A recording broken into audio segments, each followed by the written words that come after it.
All right, welcome to example 2 from lesson 3, transformations part 1. We'll do the cubic function next. The cubic function looks like this. F of x equals x minus 3 cubed plus 2.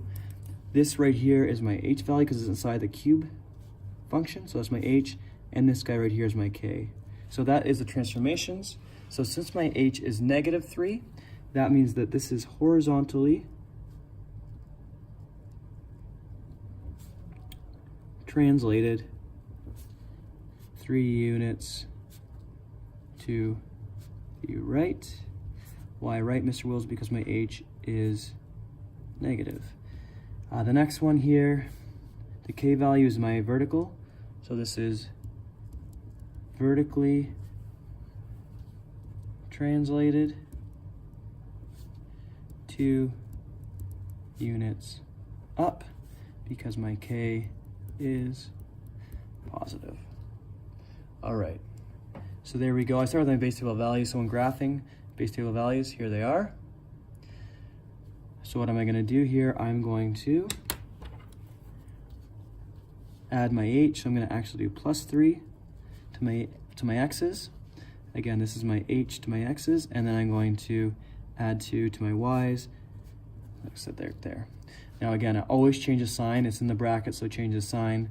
So I'm going to add 3. So this is going to be 1, 2, 3, 4, 5. I already made a mistake last time. Let's see if I can not make the mistake again. This is negative 6, 1, 2, 3, and this will be 10.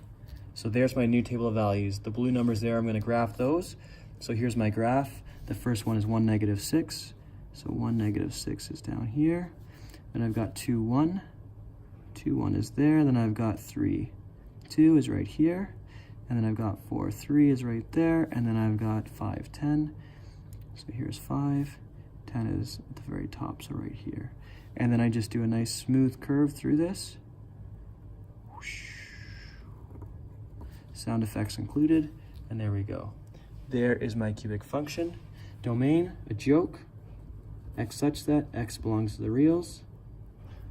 And then my range is also a joke, y such that y belongs to the reals. Why is that, Mr. Wills? Again, the x's keep going out this way and this way, so they never stop. And then the y values always go up and go down. There's no restriction on the y's as well, so that's why both of these are always the same. The nice thing about this function is these never change, always the same domain and range. Let's see the half circle function next. Here's my next example. With this, we have an extra value, but first of all, let's identify my h. My h right here is this guy here. That's h, always inside beside the x, so that's h. And this guy right here, that's my k. Okay, Mr. Wills, what's the radius then? The radius is always the first number underneath the square root sign. So this guy right here, this is actually r squared. So that means my radius is the square root of 9, which is equal to 3. So my radius is 3. So when I do this, the base table values will always be negative radius 0, 0 radius, and then radius and 0. So there's my base table values. So with this, again, I'm going to write it out again. And then here, I'm going to add my h. Again, it's x plus 2, so I'm going to subtract 2 here. And this is y. My k value is minus 5, so I'm going to subtract 5 here. So now my new table values will be, I'll do this in pink. So negative 3 minus 2 is negative 5. 0 minus 2 is negative 2, and then 3 minus 2 is 1. So those are my new x values. My new y values, I'm going to subtract 5, so this is going to be negative 5.